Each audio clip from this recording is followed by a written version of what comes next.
Recuerden que hemos estado hablando del libro de Daniel y en este libro hemos encontrado muchas cosas que nos revela la Biblia, que cosas que van a suceder en el mundo, en las naciones, y la Biblia nos dio proféticamente hablando esa revelación con mucho tiempo antes de que las cosas sucedieran. Esto es muy importante porque cuando las revelaciones son dadas muchos cientos de años de que sucedan y luego nosotros lo podemos ver, ¿qué es lo que nos asegura? No es de que la Biblia es verdadera, no es de que Dios nos revela cosas para mostrarse de que Dios sabe y de que Dios puede decirnos: yo soy Dios, yo conozco el futuro, pero quiero que ustedes lo sepan. Bueno, las revelaciones, no sé si recuerdan, primeramente le fueron dadas a un rey, y el que me le diga, le voy a regalar, tal vez le doy un regalo al rey, tal vez no. A ver, el que me diga, ¿a quién le reveló Dios primero las revelaciones? ¿Quién se las dio? ¿A un rey llamado Nabucodonosor? Cuando le dio estas revelaciones a él, este rey no era un creyente en Dios. Entonces aprendemos importante de que Dios puede revelarle cosas inclusive a personas que no son creyentes, pero lo hace para el beneficio de los hijos de Dios. Entonces le reveló a él, y luego en la cautividad allá estaban los judíos estaban en Babilonia. También en medio de esos judíos había uno que se llamaba el profeta Daniel. Y ahora, después de que las revelaciones Dios se las había dado a este rey, ahora las revelaciones le van a hacer empezar, se les van a dar a este hombre, Daniel, que es el profeta, y él va a empezar a ver cosas. Y lo que vamos a leer hoy en el capítulo número 8 de Daniel es el inicio de esas revelaciones que Dios le empieza a dar. Ahora, quiero que recuerden algo muy importante. Uno de los grandes confusiones que tenemos cuando leemos el libro de Daniel es que no entendemos para quién fue escrito. Y lo que vamos a estar leyendo ahora tiene que ver con el pueblo de los judíos, tiene que ver con el pueblo de Israel. Y cuando lo vemos de esa manera, con el espejo de que Dios está hablando al pueblo de Israel, vamos a entender. A ver, ¿quién quiere entender el libro de Daniel? ¿Ok? ¿Quién quiere entenderlo? Y sí, yo también. Yo soy el que se los tengo que explicar. Es peor para mí, ¿no? Entonces pido que el Espíritu de Dios sea con todos ustedes para que vean atentamente las increíbles verdades. Empezamos y empiezo en el último verso. Hoy voy a empezar por el último verso. Y el último verso del capítulo 8 dice lo siguiente. Dice: yo, Daniel, yo quedé quebrantado, y yo estuve enfermo algunos días, y cuando convalecí, entonces atendí los negocios del rey. Pero estaba, ¿qué dice? Espantado a causa de la visión, y yo no la entendía. Algo importante, hay algunos de ustedes que reciben revelaciones, hay algunos de ustedes que reciben sueños, visiones, hay algunos de ustedes que ven cosas así. Y quiero que sepan que siempre las personas que reciben cosas de Dios es para que las digan. No es para que se queden callados. Daniel recibe revelación y las dice, lo expresa, no tiene miedo en decirlo. Y lo que empezamos hoy y las siguientes revelaciones que vamos a hablar tienen que ver con la historia de Israel, tienen que ver con los judíos y la influencia que todo lo que suceda con ellos tiene en el resto del mundo. Mis queridos hermanos, todo lo que suceda con Israel tiene que ver con el resto del mundo y es de carácter profético, es profético. ¿Por qué he escogido hablar de esto el día de hoy? Bueno, mi esposa me dijo, pero no debieras de estar hablando hoy del nacimiento de Jesús.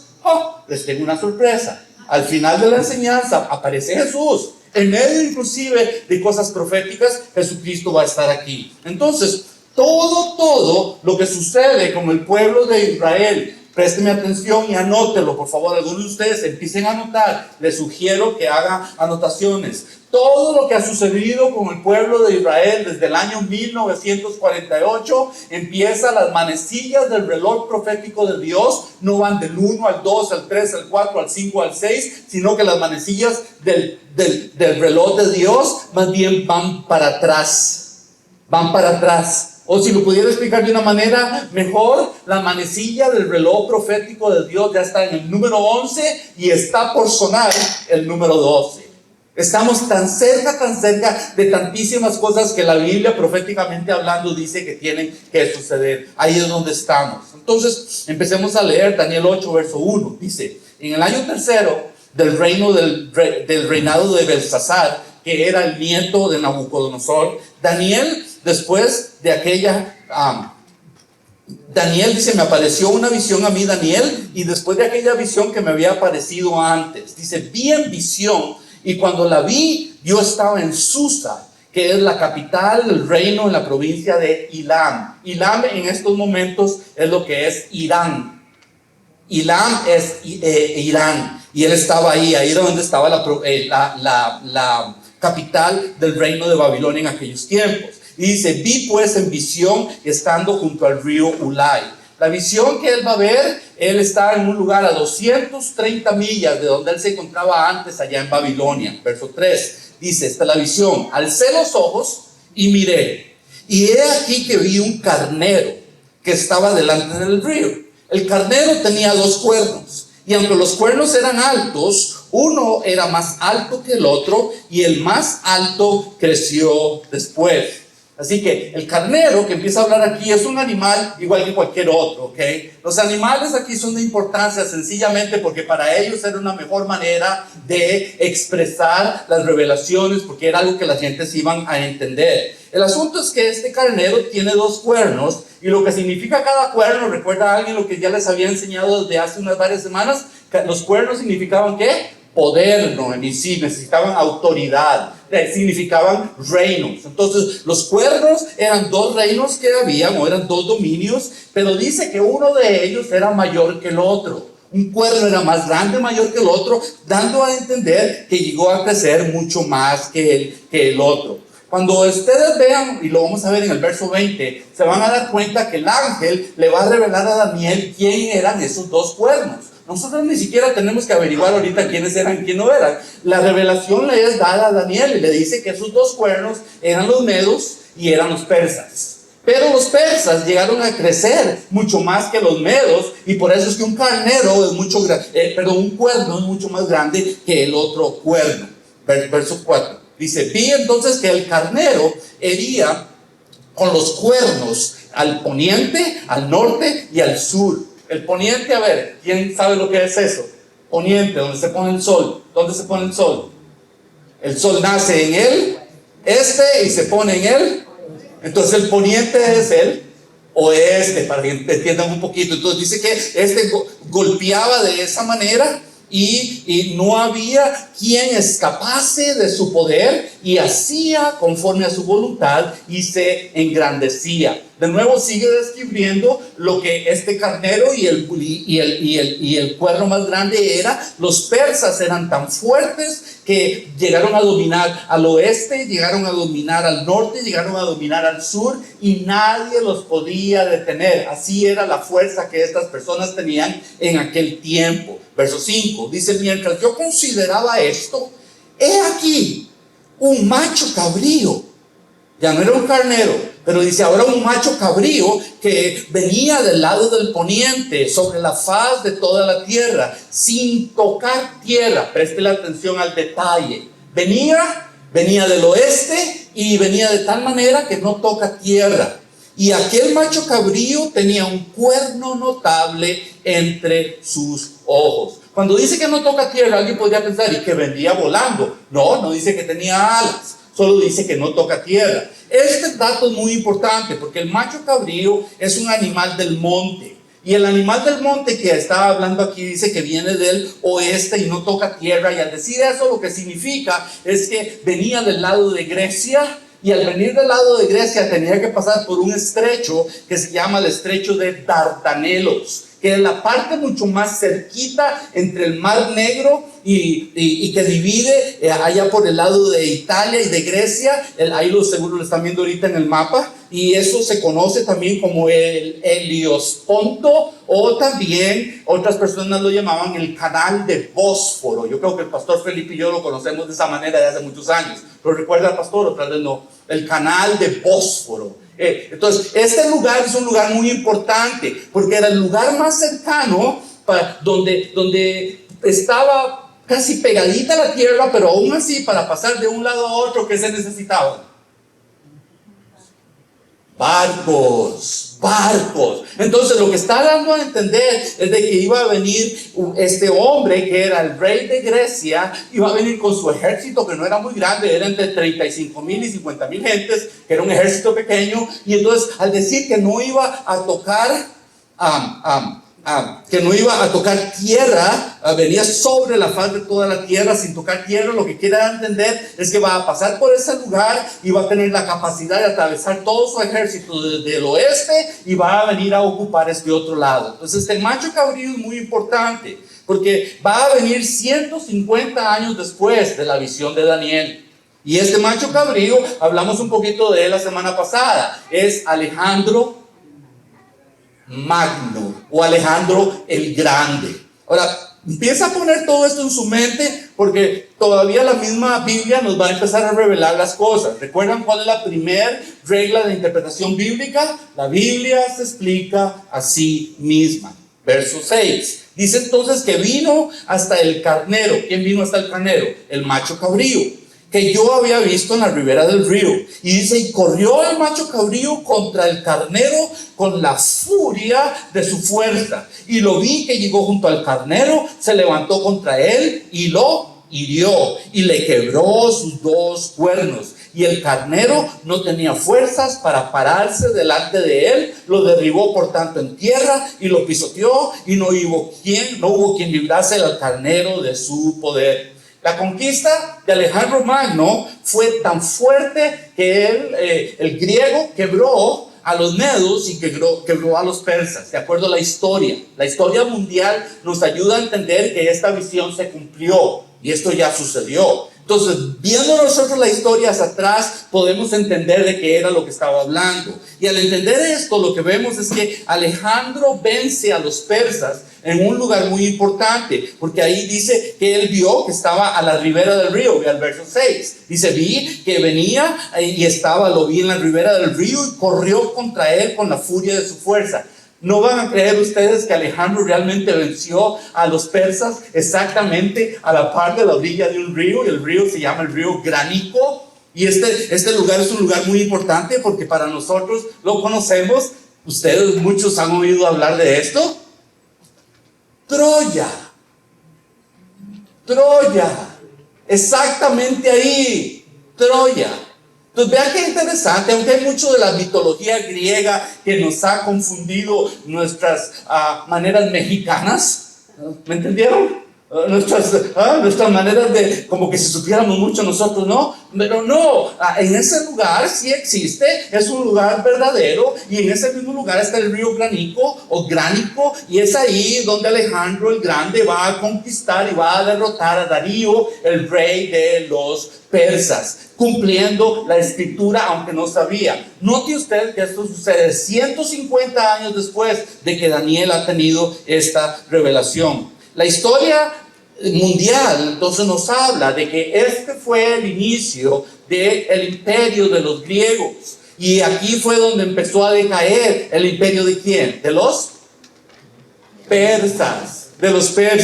Ahora, algunos de ustedes han estado desde el principio en esta enseñanza. Esto no es nuevo para nosotros. Recuerda que lo vio el rey Nabucodonosor en una estatua, lo vio representado en 4 diferentes maneras. No es nada nuevo, lo que pasa es que la visión ahora se muestra de una manera diferente. Entonces, el verso 8 dice, y el macho cabrío, ¿quién es el macho cabrío?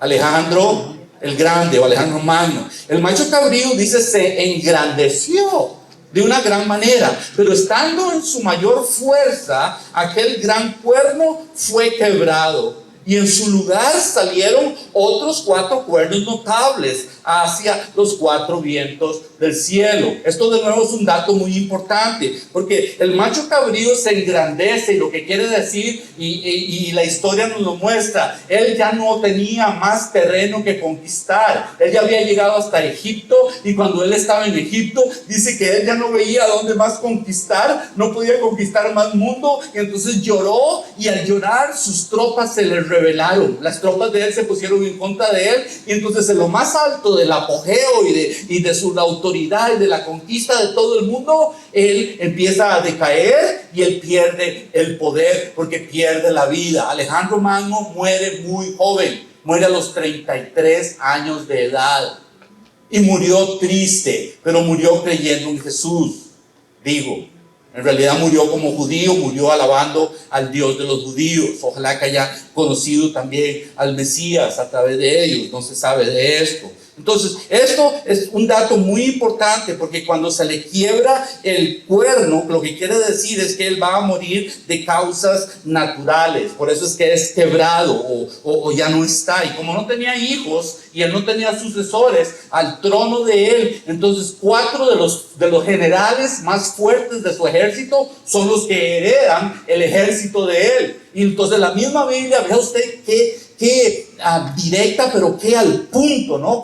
¿Cómo se cumple todo esto? Recuerde, se está cumpliendo esto casi 180 años después de que la visión la vio. Entonces salieron 4 cuernos notables y dice que tenían 4 direcciones. Y así fue como ellos ocuparon toda aquella parte que para algunos de nosotros, yo creo que usted lo conoce de esa manera, es la Mesopotamia.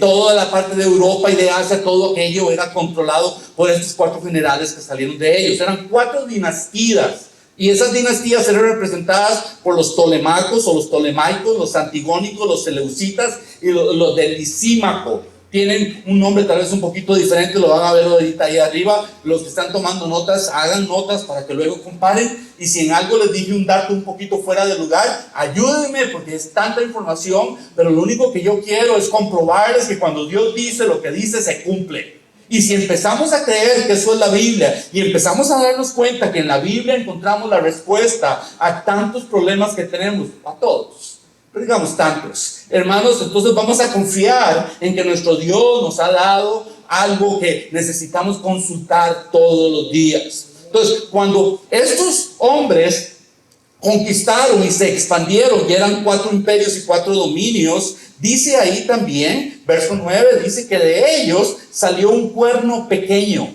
Y de ese cuerno pequeño, dice, creció mucho al sur y al oriente y hacia la tierra gloriosa. Entonces, de esos 4 generales, de los seleucitas, va a salir un hombre que es muy conocido en todo el mundo. Era un hombre demoníaco, era un hombre satánico, era un hombre malo, era un hombre que le hizo mucho daño a los judíos y era un hombre con la capacidad, era muy astuto, muy inteligente, pero era muy lleno de maldad en su corazón. El nombre de este hombre es Antíoco Epifanes. Y él no era romano, sino él era un hombre griego. Y este hombre griego es el cuerno pequeño, que es diferente en alguna manera. Este es el cuerno pequeño que sale de ahí, de uno de los cuernos que ya habían salido del imperio de los griegos. ¿Por qué es importante este hombre? Bueno, porque este hombre va a venir a ser una figura para nosotros cuando estudiemos esto de otra manera. Este hombre va a ser una figura de quién es el anticristo.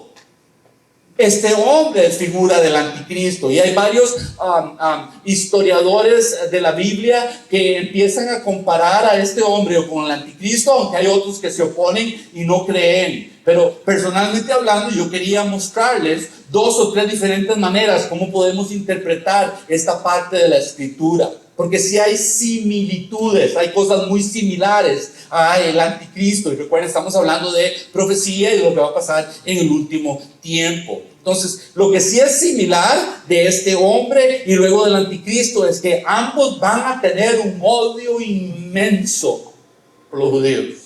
Era tanto el odio que este hombre tenía por los judíos que en 3 días mató a 100,000 judíos en 3 días. Y ahorita les voy a explicar un poco más lo que hacía. Verso 10. Entonces dice que este se engrandeció hasta el ejército del cielo, y parte del ejército y de las estrellas echó por tierra y las pisoteó. Esto no es de que él tenía un traje de astronauta y que se fue hasta las estrellas del cielo y las golpeó. No, esto no es así. De lo que estaba hablando es lo que las estrellas representaban, lo que estaba hablando es lo que el cielo es, y al hablar de esto, lo que estaba diciendo, recuerde que es relacionado a los judíos.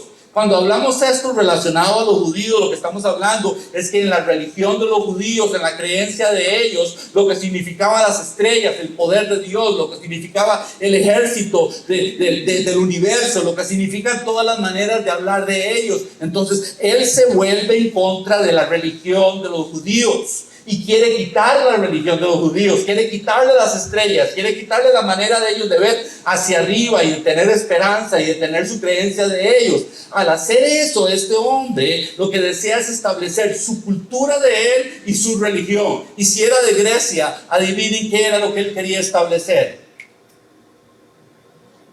Ayúdeme alguien. La mitología griega. Mitologos, las supersticiones, el conocimiento supersticioso de lo que ellos creían. Y ellos creían una serie de cosas bien raras. Y algunas de esas cosas probablemente eran verdades para ellos. Recuerden que el enemigo de Dios siempre ha tenido su mano puesta en medio de los hombres.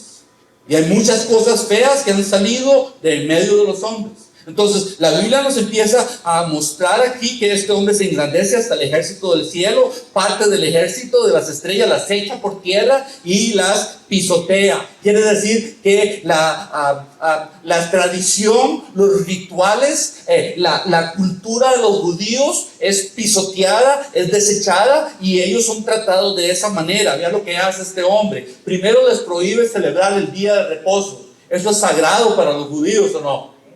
Y después de celebrar el día de reposo, les prohíbe la circuncisión. Y a los que encontraba circuncidados, los ahorcaba. A un hijo circuncidado lo ahorcaban. Vea usted hasta dónde llega el odio. Los obligó a comer cosas inmundas. Los judíos tienen leyes muy estrictas de lo que ellos deben de comer y pueden comer. Él los obligó a comer cosas muy sucias. Y también no podían leer las escrituras o la Torá, los primeros 5 o 6 libros de la Biblia, tampoco la podían leer. Y el que tuviera una copia de las escrituras, lo mataban. ¿No les parece horrible esto? Bueno, quiero que sepan que como esto es una figura también del anticristo, para allá vamos. Esto es lo que la gente va a volver a vivir en medio de la tierra, aunque nosotros ya no vamos a estar aquí, pero esto es lo que va a suceder y esto es lo que quiere que suceda. ¿A poco no se han dado cuenta que hay lugares en el mundo donde es prohibida la Biblia? Y matan a las personas por tener la Biblia. ¿No les suena muy parecido? Donde les vale un pepino lo que nosotros creamos y ellos hacen lo que ellos quieren y lo quieren imponer a la fuerza, y el que no lo hace, lo... Tuve un conocido, no le creía yo lo que me contaba que le pasó en su pueblo, en Guerrero, pero me dijo que era tanto la iglesia que existía ahí, una iglesia pues tradicional, no cristiana, pero dice que la iglesia se puso tan en contra ellos, que mataron al pastor. Él era el copastor y él tuvo que huir de Guerrero. Es un hombre de edad, un poquito entre la edad del hermano Felipe y yo, ahí entre esa edad, en la mitad. Y aún así este hombre tuvo que huir de Guerrero. De esto no hace mucho, hace apenas que 50 años de que este hombre huye de México porque lo querían matar. ¿Saben por qué? Porque él se oponía a que ese pueblo se adorara a la Virgen, por la adoración a la Virgen. Empezaron apedreándolo y luego de las pedradas mataron al pastor de la iglesia cristiana. Entonces, solo para que se den cuenta hasta dónde esto llega. Este hombre, Antíoco Epifanes, entonces trajo una figura de Zeus al templo de los judíos. ¿Saben quién es Zeus? El dios Zeus. Y trajo una figura, un ídolo, lo puso en el templo de los judíos, y ese día que hizo eso, ofreció un sacrificio a su Dios en medio del templo del lugar santísimo. Pero ¿saben qué fue lo que ofreció en el lugar santísimo del Dios vivo? Un marrano. Un marrano. Y lo hizo a propósito para desecrar. Y eso es lo que se llama la abominación desoladora. Y va a venir también uno que es el que él representa, que va a hacer eso exactamente en el templo. Y él no lo va a hacer con un marrano, sino que él mismo se va a ir a sentar en el trono, en el lugar santísimo, y él va a decir: yo soy Dios. Iba a hacer cosas en las que va a pedir que lo adoren. Hermanos, eso es lo que la Biblia, y lo vamos a ver en el capítulo 10, de que en 2-3 semanas vamos a llegar allá, si es que llegamos aún por allá. Entonces, era tanto odio que él tenía con los judíos, ya les dije, que en 3 días mató a más de 100,000. Verso 11. Entonces dice, aún él se engrandeció contra el príncipe de los ejércitos, y por él fue quitado el continuo sacrificio, y el lugar de su santuario fue echado por tierra. Cuando habla el príncipe de los ejércitos, aún no está hablando de Jesús, pero está hablando de uno que en aquel tiempo era el que iba a llevar adelante los ejércitos de Israel y de los judíos, porque no querían ellos se iban a oponer a este tiempo de opresión. Si alguien me dice quién era ese ejército, lo llevo a comer al restaurante que escoja. 1, 2, 3, le doy 5 segundos. 1, 2, 3, 4, 5. No. Está en la Biblia, pero es un libro que no es reconocido como parte de los libros inspirados por Dios, pero es un libro que vale la pena que lo lean como un libro de historia. Son 2 en realidad, es el primer libro y el segundo libro de los Macabeos. Los Macabeos es un libro histórico, no es un libro inspirado, no está dentro de nuestra Biblia, está en la Biblia católica, pero aún así puede usted leerlo para buscar solo información. La información es buena porque hay información histórica. Entonces, el que estaba en contra de ellos, que era el príncipe de los ejércitos, era el sacerdote que se llamaba Matatías, y Matatías organiza un ejército para oponerse a ellos, y luego, cuando le hacen mal a ellos, el hijo de él se llama Judas, y entonces ahí empieza el ejército de los Macabeos. Macabeo significa martillo. Entonces era Judas el martillo, porque así se volvieron ellos. Era la oposición en contra de este hombre Antíoco Epifanes, que les quería hacer tanto daño, los quería matar a todos ellos. ¿Qué significa Macabeo? Martillo.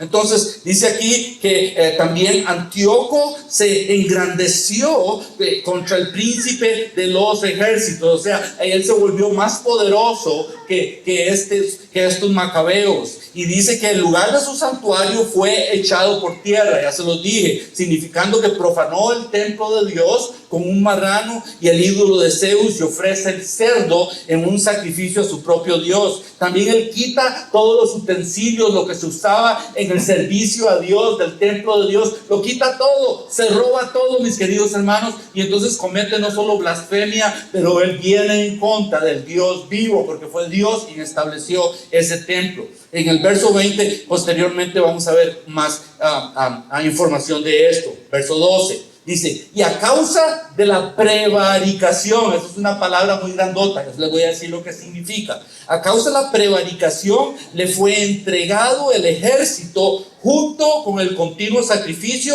y él echó por tierra la verdad e hizo cuanto quiso y prosperó. Recuerden que todo esto tiene que ver con una visión, pero nos está relatando lo que la visión y lo que iba a suceder por medio de la visión. Entonces la visión nos está diciendo esto, y la historia nos corrobora, la historia verifica que esto estaba sucediendo. Entonces los judíos, esta palabra prevaricar es que los judíos estaban en contra de los que tenían autoridad, se rebelan contra los que tenían autoridad entre ellos mismos. Entonces, por eso, cuando alguien está rebelado en contra del que Dios le da autoridad, eso se llama la prevaricación, y Dios no los respalda. Al no respaldarlos Dios, las personas se salen de la protección de Dios. Cuando uno se sale de la protección de Dios, entonces uno abre la puerta para que otras cosas los destruyan, los posean. ¿Sabe? Una de las maneras en las que las personas son poseídas, cuando se salen de la protección de Dios y empiezan a hacer cosas que no deben de hacer porque no están bajo la autoridad de Dios. Y uno puede ser poseído de muchas cosas. Entonces, esto es lo que está diciendo ahí, que ellos fueron entregados al ejército de ¿quién? De este Antíoco Epifanes. Dice, conjunto con el continuo sacrificio, ya no podían sacrificar. ¿Por qué manera? ¿Por qué? Porque ya no eran dueños de su templo. El templo de ellos ya no les pertenecía, y él echó por tierra, dice la verdad, e hizo cuanto quiso y prosperó. Entonces ellos fueron entregados o soltados para que fueran dominados por este ejército de este hombre. El día de hoy estos hombres tienen un nombre. Todavía ellos existen. ¿Listos? Están en las noticias, inclusive hoy mismo. Anótelo. Son los sirios. Estos son los sirios. Son los que viven en Siria. Y inclusive el mismo día de hoy, ellos tienen problemas con Israel. Ellos no son muslims, son musulmanes. Son musulmanes de religión, pero ellos, de su asunto genético de ellos, la genética de ellos son griegos. Aunque viven, la nacionalidad de ellos es sirios. Qué interesante. Entonces, genéticamente hablando, son griegos, con nacionalidad siria y con religión musulmana. Entonces, ve hasta dónde llega todo esto. Desde ese tiempo ellos existían. Verso 13. Entonces dice Daniel: yo oí a un santo que hablaba, y otro de los santos preguntó a aquel que hablaba: ¿hasta cuánto durará la visión del continuo sacrificio y la prevaricación asoladora, entregando el santuario y el ejército para ser pisoteados? Aquí, en este juego de palabras, donde dice un santo que hablaba con otro santo, esto existe, creo que es en el capítulo 13 del libro de Apocalipsis, y ahí aparecen los dos testigos. Esos son, comparamos esto con los dos testigos, porque está hablando, oía un santo que hablaba a otro santo. Cuando la escritura habla de esto en el Antiguo Testamento, de personas que él estaba viendo, estaba hablando en la posteridad, de lo que iba a venir. Entonces, al compararlo luego, lo vamos a ver en el capítulo luego posteriormente, cuando esto nos venga, porque esto se va a repetir en la escritura. Vamos a ver que ellos son los dos testigos que aparecen en el libro de Apocalipsis, y eran judíos. Y al ser judíos, ellos están hablando uno con el otro, y lo que están ellos preocupados es diciéndose: ¿cuánto va a durar esto? ¿Cuándo van a permitir que no haya sacrificio? ¿Cuándo van a permitir que toda esta cochinada siga así como están haciendo estos? Que sigan destruyendo nuestra cultura, nuestra religión, y que nos sigan tirando al suelo y matando de esta manera. ¿Cuánto va a durar que el templo va a ser inmundo? Y vean la respuesta es interesantísima. Porque empezando aquí en el verso 14, vamos a ver que la interpretación y la aplicación va a ser difícil de entender. En lo que vamos a empezar ahorita. Y lo que vamos a empezar ahorita, hermanos, yo insisto en enseñarles estas cosas, porque recuerden lo que les dije ya desde hace mucho tiempo. Yo les quiero enseñar esto para que no entiendan. ¿Me escucharon? Les estoy enseñando esto para que no entiendan. Lo repito. Es a propósito que estoy enseñando el libro de Daniel para que no entiendan. Yo sé que no me están entendiendo por una sencilla razón. Porque lo que necesito es que se les despierte el deseo de querer entender. Entonces, si se dan cuenta que no entienden, van a tener que empezar a buscar, van a tener que empezar a leer, no se pueden quedar más cómodos sentaditos en la casa sin buscar en su Biblia, sin buscar en libros, sin empezar a investigar ustedes mismos, porque lo que yo deseo es que ustedes aprendan a alimentarse ustedes mismos. Por eso es que Dios me trajo, yo creo, a enseñar estas cosas, porque son cosas difíciles de entender para el que no quiere entender. Entonces, les estoy enseñando esto para que no entiendan. ¿Saben por qué les digo eso? Porque yo tampoco entendía. Y no fue sino hasta que empecé a orar y a investigar que ahora lo veo y lo veo con claridad. Pero a la hora de hablarlo, entre lo que yo digo y lo que usted me escucha, usted necesita tener el deseo de querer saber, no solo porque el pastor dice, pero porque usted quiere conocer a su Dios y a su Salvador. Amén, hermanos. Usted quiere conocer a su Salvador, que escribió cosas que ya han sucedido y que Él las dijo porque se iban a cumplir, y cuando se cumplen, Él nos prueba de que es verdadero lo que Él dijo. Entonces vamos a leer. Entonces le preguntan: ¿hasta cuánto va a durar todo esto? Verso 14. Y les dice: hasta 2300 tardes y mañanas. Y luego vendrá la purificación del santuario. Les da un detalle: 2300 tardes y mañanas. Proféticamente hablando, está hablando aquí no solo de días, pero también está hablando de años. Voy a hablarles ahora primero de los días. Cuando hablamos de los días, los libros de historia nos indican que Antíoco Epifanes empezó la opresión de los judíos el 25 de diciembre del año 171. 25 de diciembre, si alguien está anotando, anote. 25 de diciembre del año 171, antes de nacer Jesús. Entonces los años van a ir para atrás. No va a ser 178, ahora van para atrás. Si empezó en el 171, marquemos entonces 2300 días desde el 171 antes y nos va a llevar hasta diciembre 14 del 164. Porque Jesús aún no había nacido. Entonces era el tiempo que se iba acercando más y más y más hasta el nacimiento de Jesús, porque en Jesús es cuando empieza nuestro año número 0 del calendario gregoriano. Para nosotros nuestro calendario empieza en el año del nacimiento del Señor Jesús, que hace ¿cuánto? En el calendario de nosotros que nació Jesús, 2019 años. Estamos por celebrar 2020 años de que Jesús nació. En el calendario de los judíos no era así, pero para entenderlo nosotros, entonces por eso en el 171 diciembre empieza el problema de este hombre Antíoco Epifanes en contra de ellos. Ahora, marca 2300 días hasta el 14 de diciembre del 164. ¿Son exactamente 2300 días? No.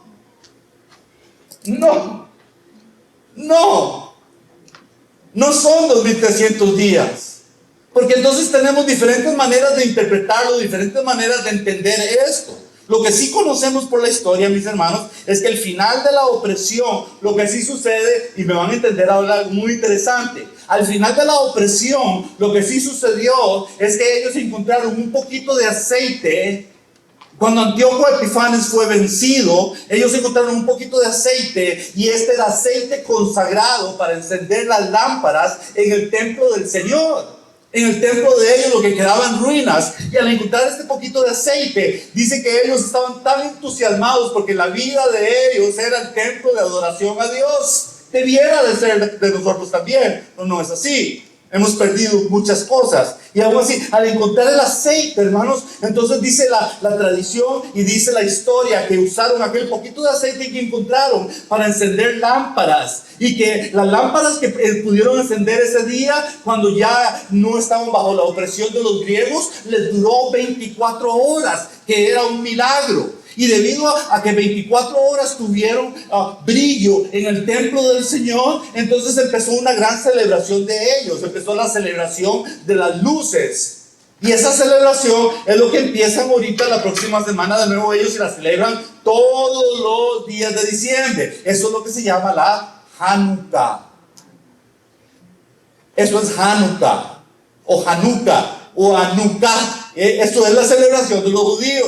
Por eso es que ellos entonces encienden en todos los diciembres, entre el 20 y el 25, encienden una luz, ellos la ponen en la ventana, porque ellos todavía recuerdan el día cuando Antíoco Epifanes fue vencido. Ellos recuperaron el templo y hubo un milagro ahí con el aceite, y entonces vino luz a ellos.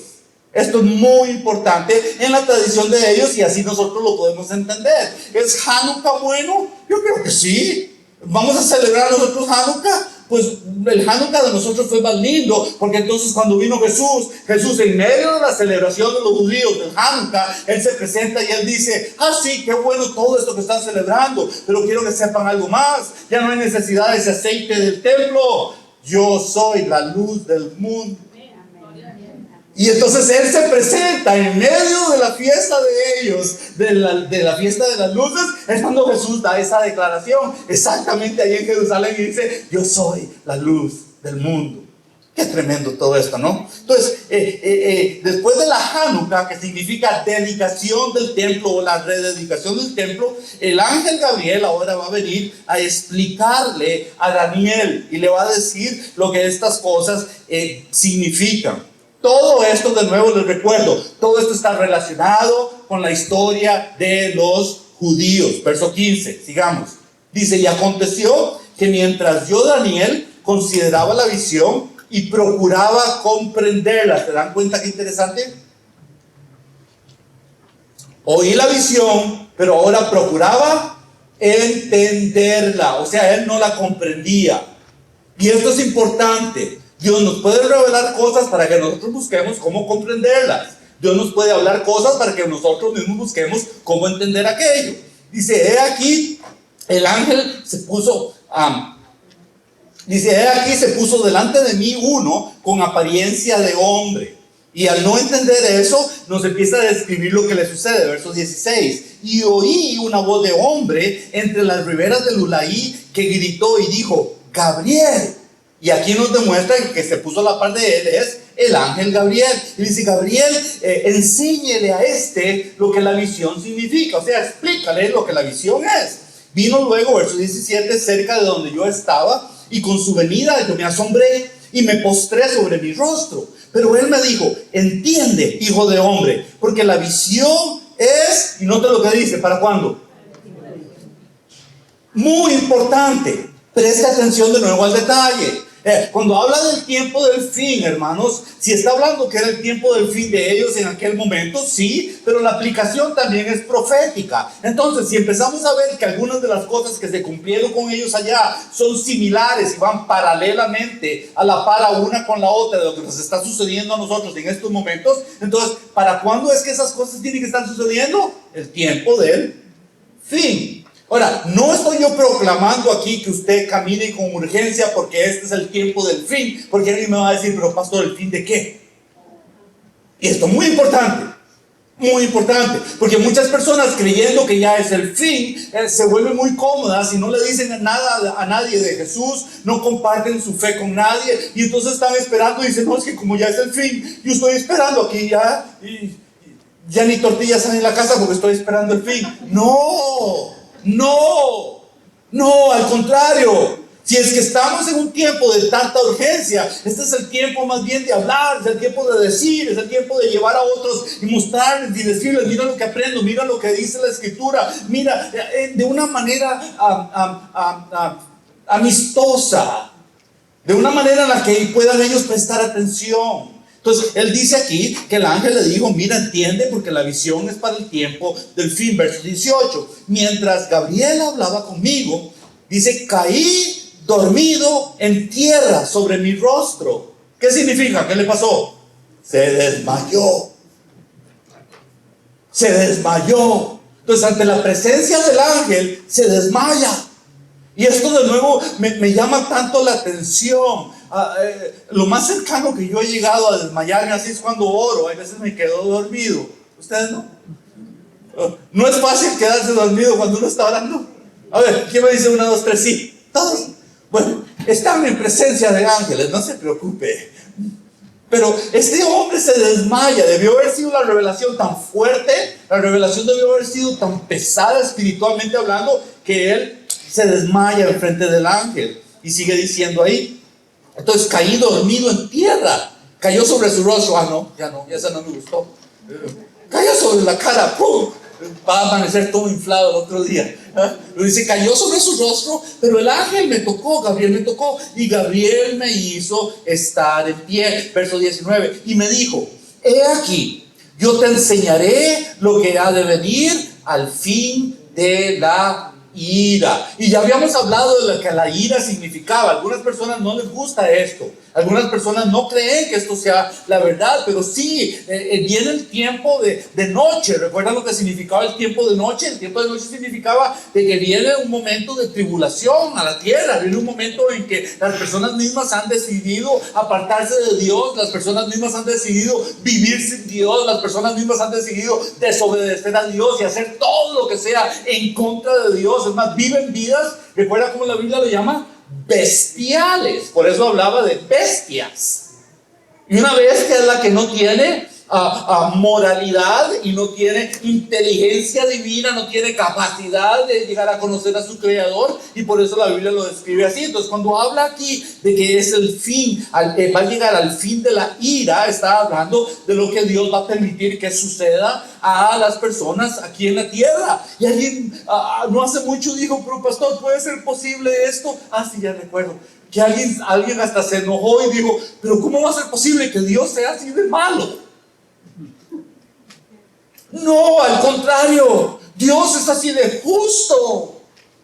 Dios es justo, Dios es santo, pero Dios va a permitir que los hombres que no siguen lo que Él ya les ha dicho por miles de años que deben de hacer y no lo hacen. Sencillamente la Biblia dice que Él los suelta. Y cuando dice que los suelta es que los entrega a que ellos vivan como ellos quieren, pero el final de la vida de un pecador es perdición, es condenación. Y es lo que está diciendo aquí. Y esto es horrible, hermanos. Estamos hablando de millones de personas que van a morir y van a morir de una manera muy fea, van a sufrir. Es un tiempo feo. Estamos a punto, lo van a ver muy poquito, muy cerquita. Estamos a punto de ver una guerra donde hay misiles y donde hay asuntos de guerra que ustedes y yo nunca hemos oído. Y eso está a punto de suceder o ya está sucediendo.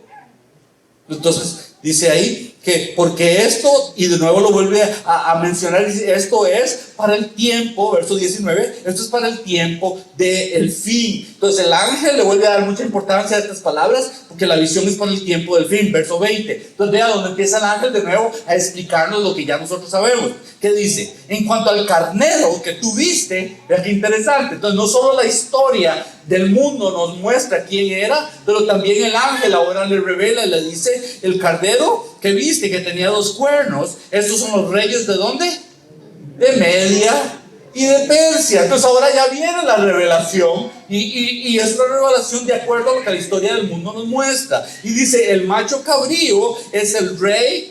Y de nuevo ahí nos vuelve a mencionar, es el rey de Grecia. Y el cuerno grande que tenía entre sus ojos es el primer rey, es el rey primero. Entonces, esta profecía de Daniel, muy probablemente el rey de Grecia, ¿quién era el rey de Grecia? Alejandro Magno. Esta profecía dice la tradición y parte de la historia mundial que Alejandro probablemente leyó esta profecía de los escritos de Daniel, porque ya existían los escritos de Daniel cuando él ya vino a reinar, y dicen que él fue al templo de Jerusalén y él adoró, dando a entender de que él creyó en el rey, en el Dios de los judíos. Esto es importantísimo, porque Alejandro va a morir haciéndole bien. Alejandro fue un benefactor de los judíos. Alejandro no abusó a los israelitas. Y esto es muy importante, porque históricamente hablando, entonces se cumple con la escritura. Entonces, verso 22 dice, y en cuanto al cuerno que fue quebrado, y sucedieron 4 en su lugar, le dijo de nuevo Gabriel, significa que 4 reinos se van a levantar de esa nación.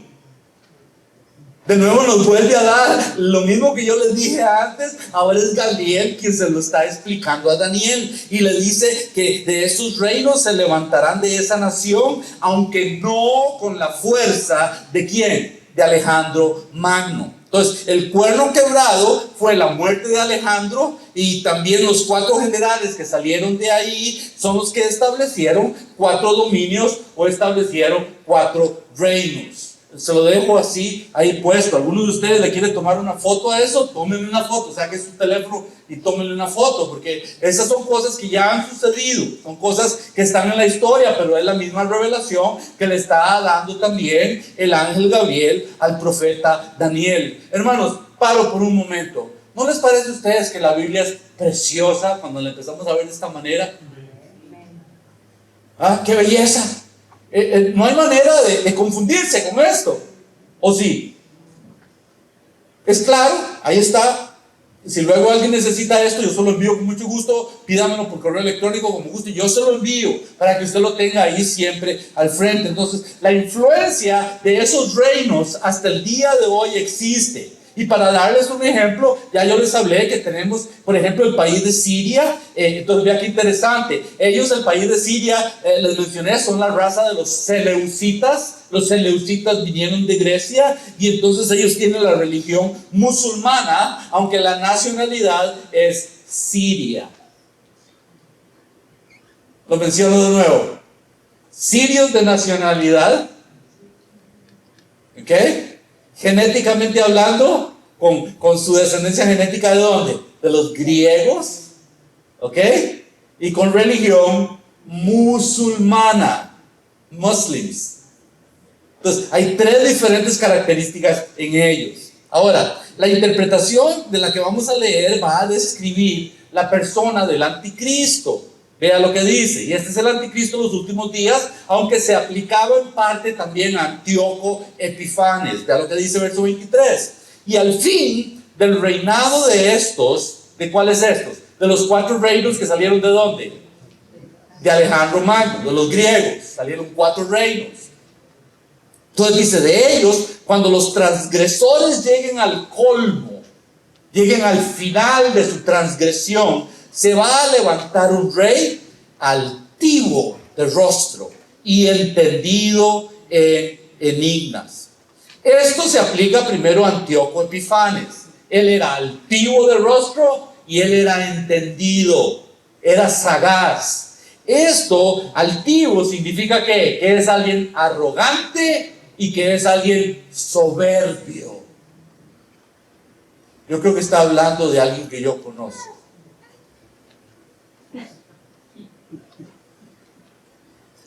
Yo tengo esa capacidad, soberbio y arrogante. Sí. Y aún así, no estaba hablando solo de esto, estaba hablando del que iba a venir. Es un ejemplo del que va a venir y va a dominar el mundo. También dice que es entendido en enigmas. Entender en enigmas significa que tiene sagacidad, que es astucia, tiene inteligencia, que puede entender lo que está sucediendo y puede aplicar cosas de una manera inteligente. También dice ahí, verso 24, que su poder de él se va a fortalecer. Y vean qué interesante el dato que da, mas no con fuerza propia. Lo que quiere decir aquí es que va a ser muy fuerte militarmente hablando, pero el ejército no es de él. Entonces, eso muestra de alguna manera lo que ya sabemos de que el anticristo va a venir y va a arrancar 3 reinos, y de esos 3 reinos, él es el que va a tomar el poder allá en Europa. Probablemente sea eso. Es lo que está hablando, sigue diciendo, y va a causar grandes ruinas y va a prosperar. Y esto de nuevo es como un arma de doble filo, porque cuando causa gran ruina, lo que quiere decir aquí es que tiene capacidad de hacerle el mal a los que se le oponen, pero tiene la capacidad de hacer prosperar a los que están de acuerdo con él. ¿No les parece eso como la marca de la bestia?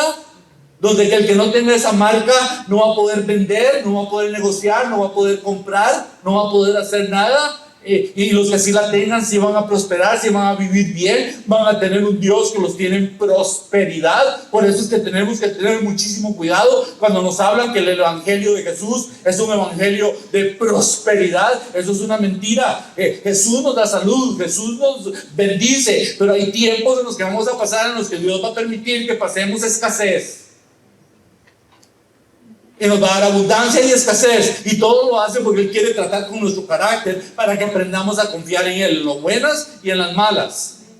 Pero entonces mucho cuidado. Dice aquí, Él va a hacer como a Él le da la gana. Dice, y hará arbitrariamente, destruirá a los fuertes. Y al pueblo de los santos también los va a destruir. Antíoco Epifanes hizo esto, pero como les digo, la figura más correcta para aplicar en esto va a ser el que está en contra del Señor Jesús. Y dice, va a hacer males a quien Él le dé la gana, destruye a los fuertes y destruye al pueblo de los santos. Entonces, los pueblos de los santos son los que han creído ya en Jesús. Entonces, esta es una gran descripción de lo que va a estar pasando en medio de la gran tribulación. Pero no pierdan de vista, está hablando de que primero los judíos y después de lo que pasa con los de Israel se esparce al resto del mundo. Es la aplicación de Daniel esto. Verso 25 dice, con su sagacidad, y ahí está la palabra. ¿Qué significa sagacidad?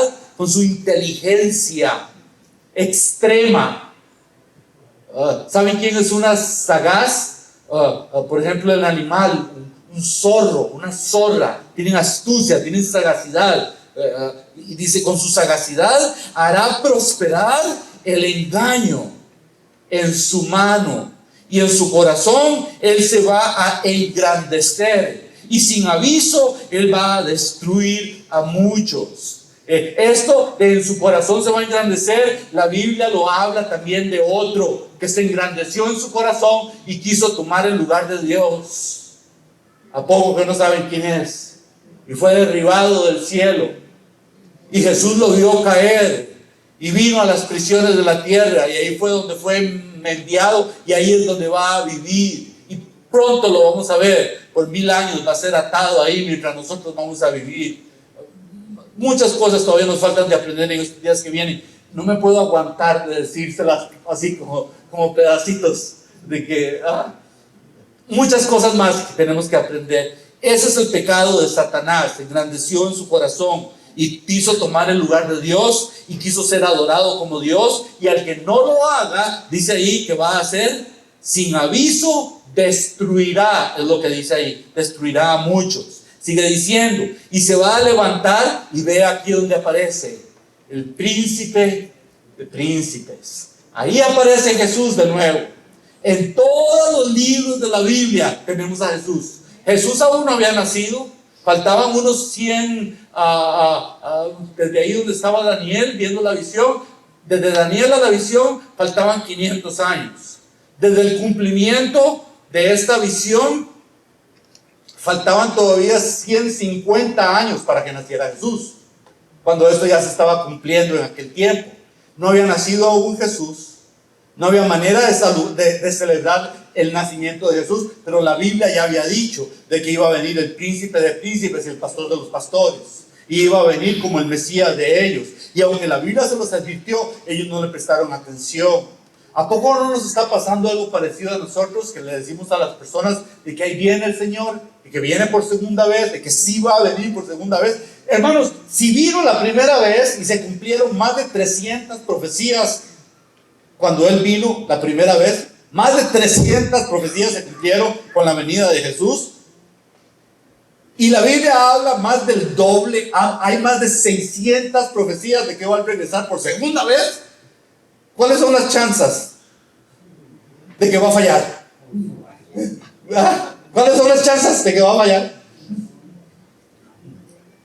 No, Él viene. Entonces ahí lo está diciendo, y desde ahí lo están anunciando. Dice, se va a levantar, se levanta contra el príncipe de los príncipes, pero va a ser quebrantado. Y lo dice ¿cómo? Aunque no por mano humana.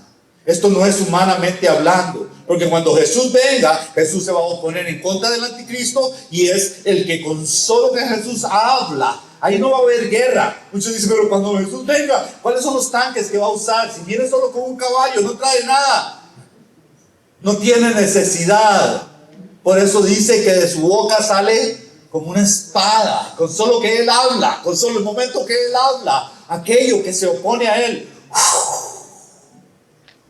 Él es el creador, Él creó el universo, Él creó la tierra, Él creó todo. Jesús, la Biblia nos dice eso de Él. Entonces, cuando Él aparezca, Él va a tener cuidado de el enemigo de Dios, el enemigo de los santos, el enemigo de la iglesia.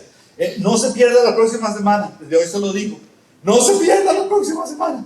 Y no se pierda el mensaje del día antes del año nuevo. Y no se pierda el mensaje después del año nuevo. Y no se pierda todo lo que falta del libro de Daniel.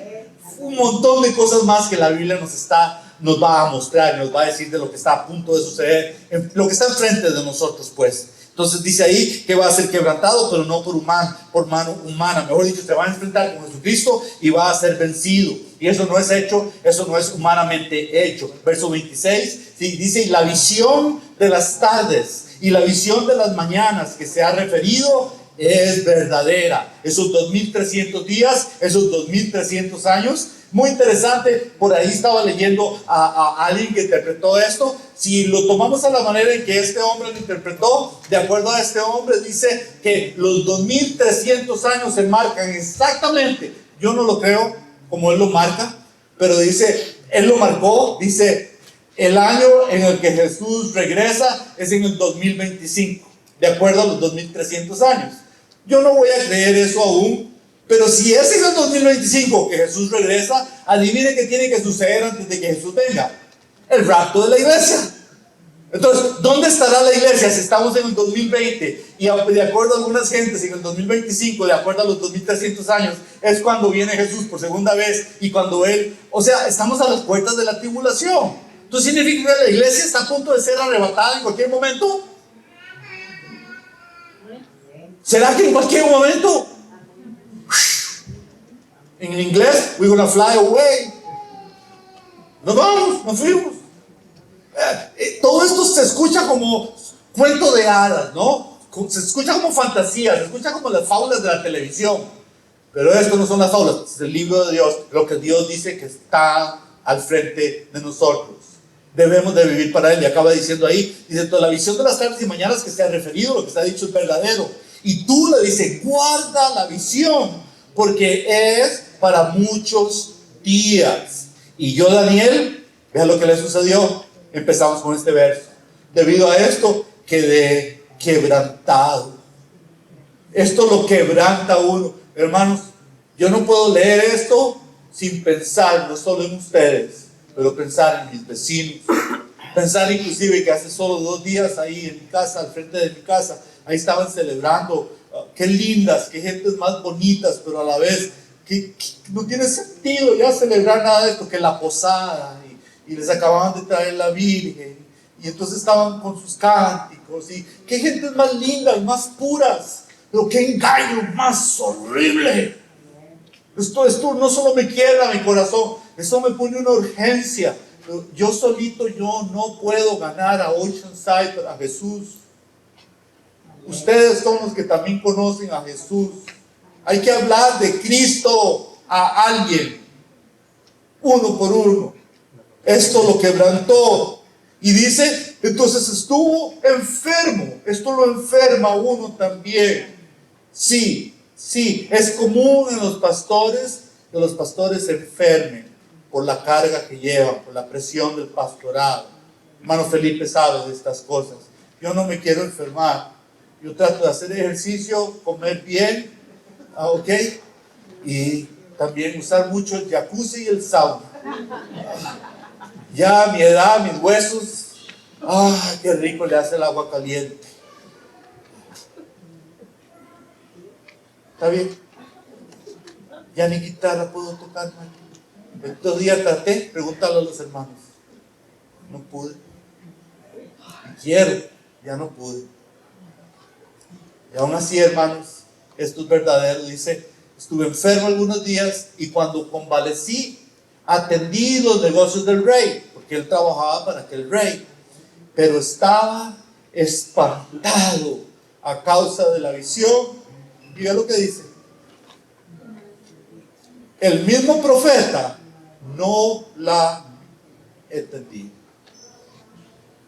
Entonces, para que ustedes vean la profundidad de la revelación que usted y yo tenemos el día de hoy, el profeta nos da la revelación y la visión, pero lo que él nos dio, él no lo entendía, porque aún no lo podía ver, porque aún no había sucedido.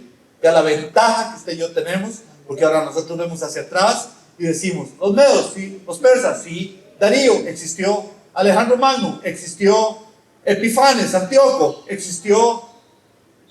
Todo esto está en el contexto histórico, de acuerdo a la palabra de Dios. Y se cumplió.